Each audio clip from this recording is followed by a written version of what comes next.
Alfred et les carottes géantes. Alfred est un petit âne qui rêve d'être plus grand.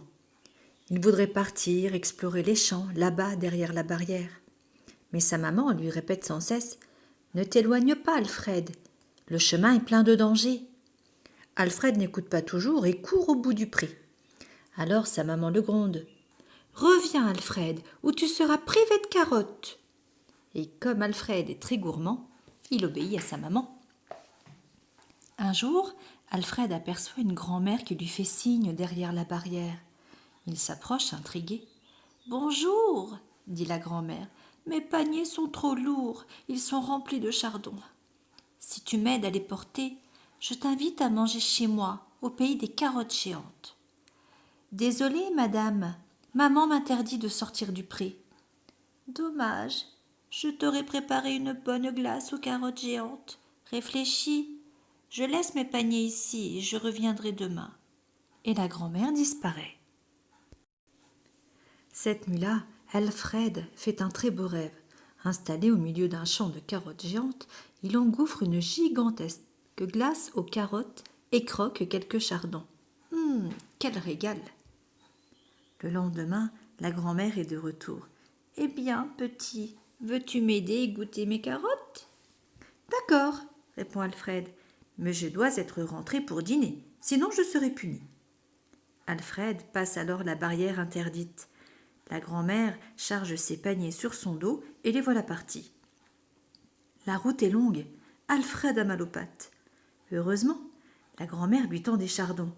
Ils sont si bons qu'Alfred reprend courage et avance.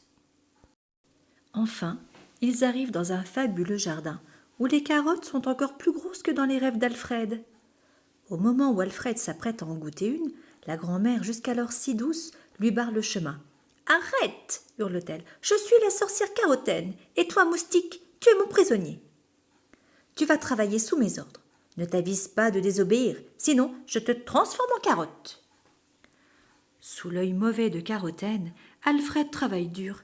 Tous les jours, il charge d'énormes pierres et construit un puits pour arroser les carottes géantes. Le soir, il n'a droit qu'à un bol d'eau sale et à de la mauvaise herbe. Il couche dehors et par la fenêtre de la maison voit l'affreuse Carotène se régaler de soupe de carottes. Son grand nez crochu trempe dans son bol. Elle bave et rôde de plaisir. Alfred n'en peut plus. Un jour, il décide de s'enfuir. Profitant de ce que Carotène a le dos tourné, il détale vers l'entrée du jardin. Mais là, impossible d'ouvrir la barrière. Elle est bien trop haute. Carotène le surprend et s'écrie. « Par mes carottes géantes, je vais te transformer en carotte !» Elle tourne 3 fois sur elle-même en hurlant « Abracadabra, abracadabra !» Mais rien de rien. Il ne se passe rien.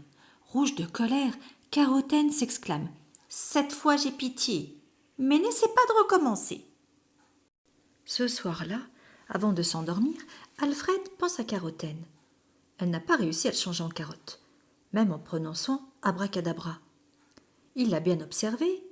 Elle n'a ni chat noir, ni grimoire, ni potion, ni chaudron. Elle n'a même pas de balai. Ce n'est qu'une fausse sorcière, une vieille sans pitié qui veut le garder prisonnier. L'heure est venue de se venger. Le lendemain, tandis que Carotène ramasse des carottes, Alfred lui envoie une bonne ruade dans les fesses. Hop, Carotène tombe tête la première dans le seau d'eau qui traîne à côté du puits. Quand elle parvient enfin à se redresser, elle crie « Ça, tu vas me le payer cher, moustique !» Carotène poursuit alors Alfred tout autour de la maison.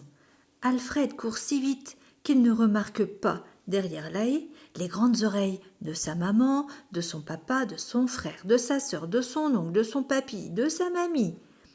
Ils ont enfin réussi à le retrouver. Les ânes en colère sortent de leur cachette et menacent Carotène en poussant des « i-on, i-on ». Effrayée, la pauvre vieille s'enfuit à un éclair de peur de prendre un autre coup de pied aux fesses.